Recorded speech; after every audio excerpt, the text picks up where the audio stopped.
So another pickup that happened in the last 24 hours here is Malik Benson, wide receiver, formerly of Alabama and Florida State this past season, is headed to Oregon. And this is an interesting one, D, because he is a guy who hasn't had a bunch of production at this level yet, but was a big recruit coming out of high school. Then at, Hutchinson JUCO, speedster.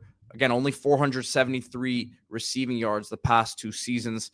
Not a great situation at Florida State offensively this year, but he was kind of expected to be kind of their go-to guy, I would say, talking to a lot of Florida State people before the season. That did not materialize. And then Alabama was stuck, on the lower part of the depth chart. But Oregon obviously seeing something here as a guy who could potentially stretch the field or be some sort of decoy for them.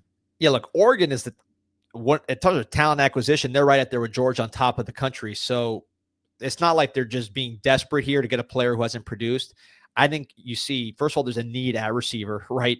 So Trayshawn Holden, senior. Tez Johnson, who's your most dynamic receiver, he is a senior. And then Evan Stewart, likely to go pro. Gary Bryant, another veteran player, hasn't really fully broken through there. So you got slots. You got a new quarterback, most likely in Dante Moore, the talented transfer they took from UCLA, the former 5-star. So you got to give him weapons. And I think with Malik Benson, you're saying, okay, if we're expecting to be number one like FSU did, we're going to probably be disappointed. But if he's a role player with his role being stretch the field, go downfield, Dante Moore's got a big arm. Let him move those safeties back, or if they want to play up and try to stop the run, looks like you're going to add, Mekhi Hughes from Tulane, so your running game should be on point. If you want to stop the run, he's going to make you pay downfield, and you can get your quarterback loosened up that way with those deep throws, which Dante Moore is historically good at going back to high school with his big physical arm.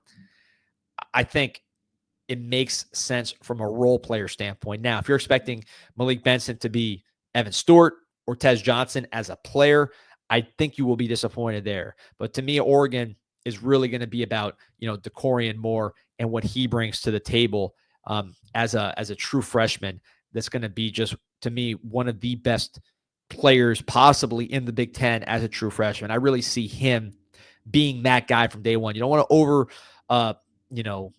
hype someone who hasn't played yet, but seeing DeCorian Moore and how he conducts himself, his size, I compared him to a smaller Jamar Chase just because his power and explosiveness, that combination. Also, maybe the number one has something to do with it.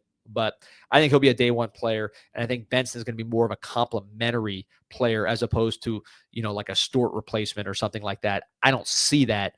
And I think Oregon's still not done adding wide receivers. Well, and that's what I was going to say from Benson's point of view. It's a bit interesting because I would have thought maybe when he entered the portal that he would go to a place that he knew he'd be the guy and he'd get some targets and be able to kind of showcase what he could do. And I'm not saying it can't happen in Oregon, but that's less likely there. Yeah, no, this is a great opportunity, man. I mean, if you're Malik Benson, you're at Alabama, you're junior college and you're at Alabama, then you're at Florida State as the number one receiver on paper, and now you're at Oregon. I mean, you've been, wine and dine pretty good here. And the curious thing for me, just from an Oregon standpoint, is that this is the first wide receiver that Oregon brought in through the portal. So we'll see who they add, because I don't see, I think you got to leave space for DeCorian Moore, because I do think he can be like a Ryan Williams and Jeremiah Smith and start day one, and that's one of your starters. But I still think you need more given what you're losing. So that's a team to watch maybe in the post-spring portal to see who they bring in a wide receiver.